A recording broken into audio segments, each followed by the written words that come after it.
La promesa de un mejor futuro de líderes que no tenían equilibrio en sus cabezas. Las personas a su alrededor fueron marcadas por la violencia y negligencia de aquellos que juraron protegerles. Como es arriba es abajo, si en sus cabezas hay desequilibrio bajarán a la mesa ese malestar.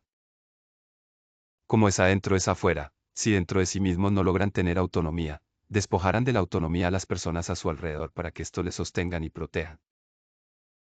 No se trata de no sentir, de no caer o de no experimentar la vida. Se trata de que tanta capacidad tienen las personas para construirse como personas autosuficientes, y que tan aptos están aquellos que quieren ser líderes para rendir en este tipo de cargos de alto rango.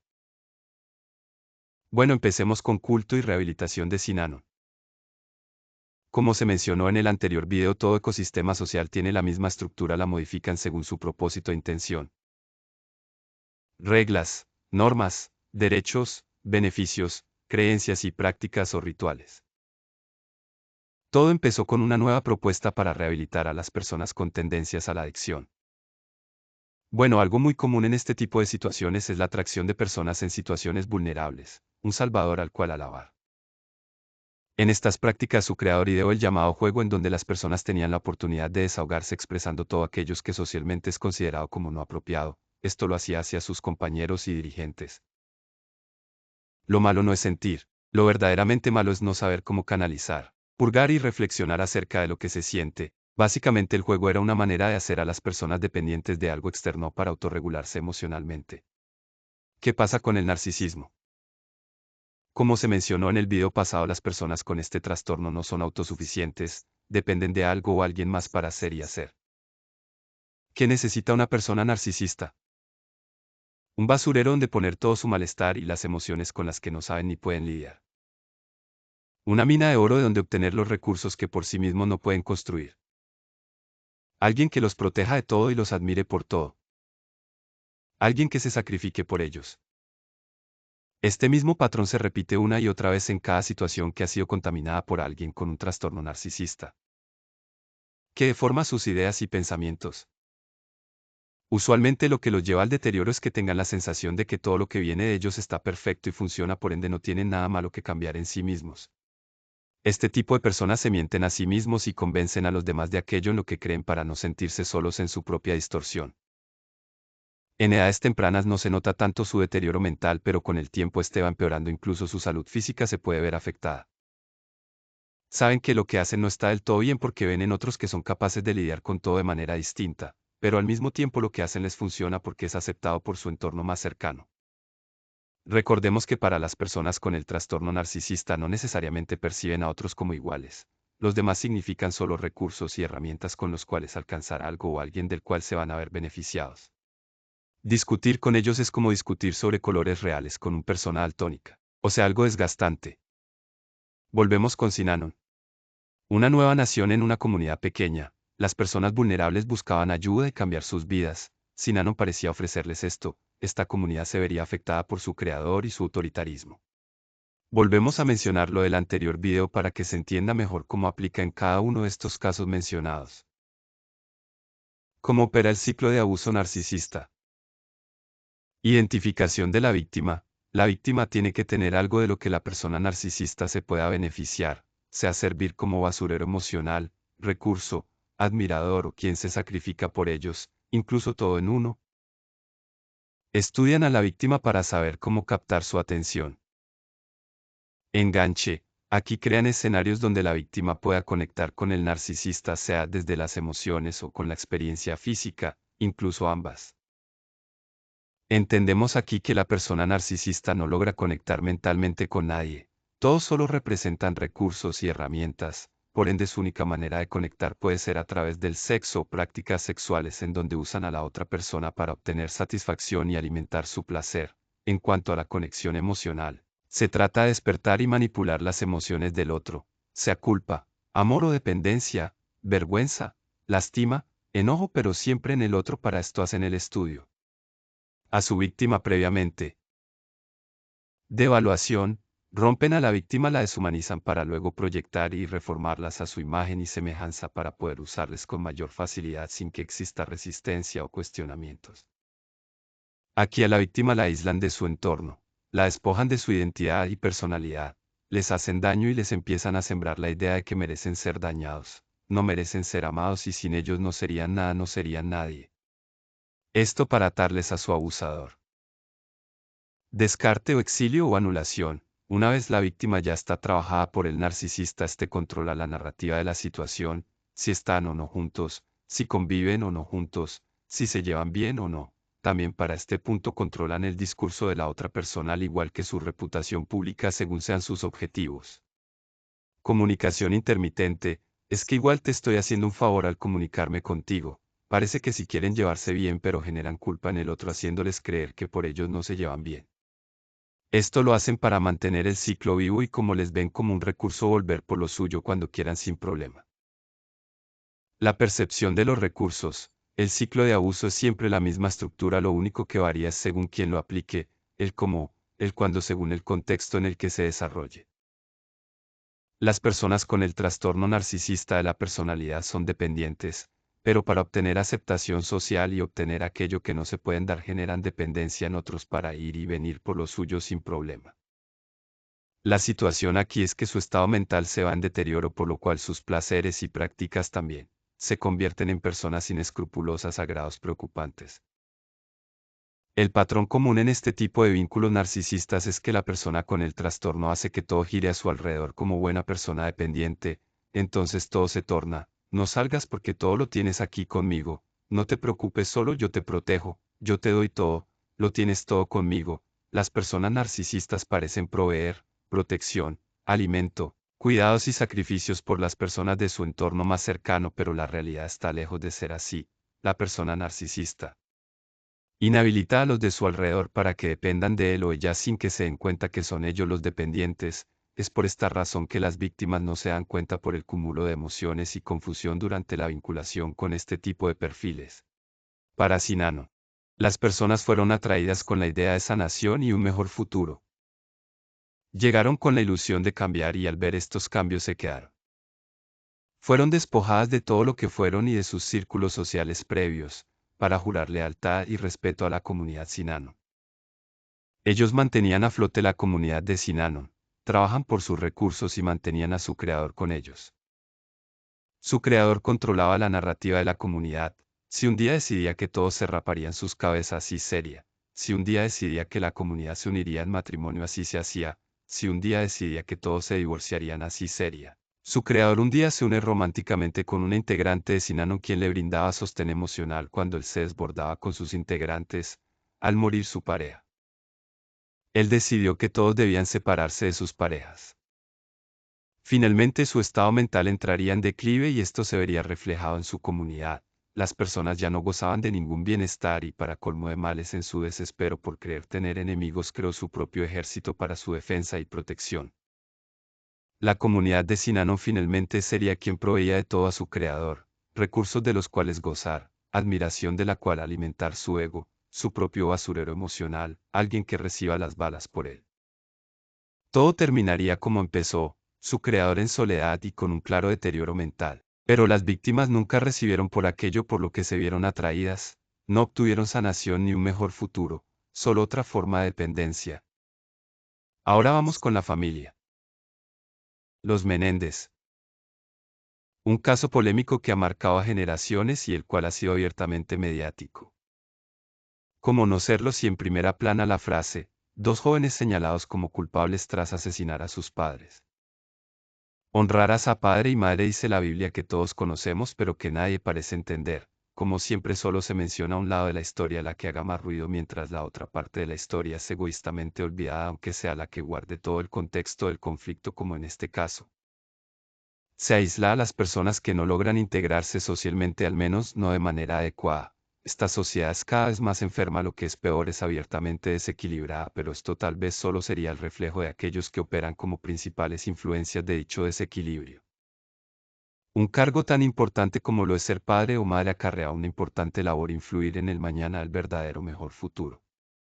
El sistema actual opera con dichas mentes de una influencia que debería ser cuestionada. Este sistema condena y aísla a personas que hicieron el suficiente ruido para escapar de aquello que les generaba malestar. Aún peor, este sistema honra y venera a aquellos que ejercen y perpetúan este malestar. Si la sociedad llega a terminar, ¿a quién van a explotar y abusar mañana? La pesadilla de los hijos Menéndez. Conformados por un padre con depravaciones sexuales, una madre negligente pero con algo en común. Ambos buscaban una reputación y estatus social. Una familia aparentemente feliz es un blanco perfecto de admiración y, por qué no, también de popularidad. ¿Cómo lo hacen? Se veían tan perfectos. ¿Por qué lo hicieron si lo tenían todo? ¿Pero qué es tenerlo todo? Un padre con placeres sexuales poco usuales, una madre desinteresada y negligente trajeron por decisión propia y egoísta a dos bellos hijos. ¿Cómo saber qué está bien y qué está mal? Si lo que conoces como bueno es algo que afuera está mal, pero que has crecido con ello percibiéndolo como normal aunque te haga sentir mal. El padre de estos chicos operaba de la siguiente manera. Él era su todo, él dependían todos aparentemente. Su forma de conectar con todos era netamente sexual, tanto con su esposa como sus hijos. Todos cumplían con un recurso. La familia feliz, una fachada con la cual aparentar. Una esposa con la cual aparentar una familia. Unos hijos de los cuales recibir placer y obtener satisfacción individual. Aisló a sus hijos de poder conectar sanamente con otros en su entorno para que no se negaran a su padre. Ejercía violencia física cuando sus caprichos no eran concedidos. Tenía una carrera que le brindaba estatus, pero más importante, poder y control sobre los demás, y esta necesidad de poder y control sobre los demás se veía reflejada en todas sus áreas de vida. Nadie nunca lo cuestionó hasta que fue demasiado tarde. Sus hijos conocerían el mundo afuera, y verían que lo que vivían adentro era su propio infierno que nunca pidieron. ¿Qué tienen en común todos estos casos mencionados en esta narración? Nunca fueron cuestionados. Su entorno les tenía miedo. El patrón de comportamiento y la estructura siempre es la misma. Todos dependían de su creador. Todos eran violentados por su creador. Todos giraban alrededor de complacer y servir a su creador. El infernal mundo del entretenimiento, donde puedes encontrar al mayor número de personas depravadas y narcisistas, donde puedan brillar y donde puedan apagar el brillo de otros. Encargos de poder. Vamos con Sergio Andrade. Se vuelve a repetir el ciclo y la misma estructura. Él era todo para su círculo de chicas, todas dependían de él o así él se los hacía ver. Además estuvo relacionado románticamente con varias de estas chicas a las cuales representaba. Capta la atención de las chicas ofreciéndoles un mejor futuro, fama, admiración y recursos financieros. Se presenta como su salvador y recibe admiración y respeto de parte de las chicas. Las chicas empiezan sus procesos de camino hacia la fama, sin embargo en realidad se convierten en el recurso financiero principal de su líder. El inicio del infierno y el descarte, todas conviven y se relacionan románticamente con su líder, el encierro, la dependencia emocional, la rivalidad entre las chicas y las luces de la fama. Para este punto Sergio Andrade tenía el control de la narrativa tanto de la convivencia como de la vida pública de cada una de las integrantes, manejaba y manipulaba el discurso de cada una de ellas incluso sin ellas darse cuenta. Recordemos que hablamos de niñas menores de edad a las cuales se les arrebató el derecho de ser independientes, y se quebrantó su voluntad incluso de manera sutil. Sergio Andrade tenía en cada una de ellas no solo seguidoras y un recurso importante, también alguien capaz de recibir un par de balas por él, es decir, alguien que cargue con la culpa y alguien que se sacrifique por él. Finalmente el desvincularse significó para muchas, aislamiento sea de su medio, de su familia, incluso de la libertad. Un patrón usual que se encuentra en las personas con trastorno narcisista no es solo la envidia. Algo que se echa de menos porque no hace tanto ruido es su necesidad por evadir la responsabilidad y la culpa de sus actos. ¿Cuál es ese ruido que no deja ver esto? Bueno, pues ese ruido son las emociones y acusaciones de las víctimas, en algunos casos las acciones de las víctimas que en un colapso sus impulsos en busca de defensa por la sensación de peligro deciden liberarse o defenderse como puedan de aquello que les origina este malestar. Chicas, pesada la película. Todos quieren brillar, todos los narcisistas buscan brillar y ser admirados, ser obedecidos sin ser cuestionados y que alguien reciba las balas por ellos de ser necesario. Pero existe la otra cara, muchos narcisistas buscan a quien apagar, a quien anular públicamente arruinando su reputación, a quien heredarle la culpa, a quien suplantar su identidad. Este trastorno está lleno de matices aunque opere siempre con la misma estructura. Esta película, aunque es ficción, nos deja ver cómo funcionan los complots, sabotajes y cómo eclipsar a una persona públicamente. En la película, Regina es víctima de un complot y sabotaje en donde es despojada de toda su identidad para ser eclipsada y suplantada por la nueva. Le quitan todos sus recursos para arruinarle socialmente. Toman como justificación la venganza por su comportamiento hostil, aunque varios se beneficiaban por relacionarse con ella ya que brindaba una especie de estatus social, escolar. Ponen en su contra a sus amigas más cercanas. Arruinan su aspecto físico. Afectan negativamente su relación amorosa. La humillan públicamente. Le heredan toda la culpa. Lo cierto es que la película marca muy bien que todos tienen sus errores, pero que nadie quiere hacerse responsable de ellos precisamente porque aún son niños y no saben cómo manejarlo. Pero es vergonzoso cuando este tipo de escenarios se presenta en un entorno donde se supone todos deberían ser adultos funcionales. Y terminamos con El Castillo de la Pureza. Una película basada en hechos reales, situación que se dio en la Ciudad de México. Una historia impactante donde un padre de familia exilió del mundo externo a su familia por alrededor de 15 a 18 años, un caso de abuso psicológico, emocional, violencia e incesto. Pero para este caso usaremos la película llamada El Castillo de la Pureza inspirada en esta historia. Para este caso hablaremos de la relación entre Gabriel y su mujer Beatriz. Se puede observar también cómo nuevamente se repite la estructura, el patriarca es todo para ellos, todos dependen de él porque así lo manipuló Gabriel para que funcionara así, todos creyendo que dependían de su padre cuando en realidad él dependía de ellos. Sus recursos eran ellos, quienes le protegían eran ellos, quienes le admiraban pese a todo eran ellos, quienes le aguantaban todo eran ellos. Pero en la película podemos ver cómo se da una relación amorosa con una persona narcisista. Beatriz afirma que todo en un inicio fue romántico, todo parecía prometer un mejor futuro. Él recalca a Beatriz que no le gusta pensar con cuánto se ha vinculado antes de estar con él. Cuando la situación se pone difícil, Gabriel ejerce fuerza física sobre Beatriz. Gabriel afirma que el exterior es peligroso y ellos no sobrevivirían a ello y menos sin él. Gabriel le dice a Beatriz que le hizo un favor al vincularse a ella, que además lo hizo por lástima. Gabriel afirma que siempre es la culpa de Beatriz, pero la película nos deja ver que él siempre proyecta la culpa en los demás. En la película podemos ver cómo Gabriel no tiene control sobre sus emociones, también podemos observar que no controla sus impulsos y que muchos de estos afloran cuando no obtiene los caprichos que desea. Podemos observar cómo la ciega devoción de Beatriz y sus frases de eres bueno en todo, lo haces perfecto entre otras afirma la idea de Gabriel que tiene de sí mismo como alguien superior. Gabriel se muestra serio e impecable de cara al público, sin embargo nos muestran su lado oculto, no sabe controlar sus impulsos y esto no lo ayuda a la hora de obtener placer.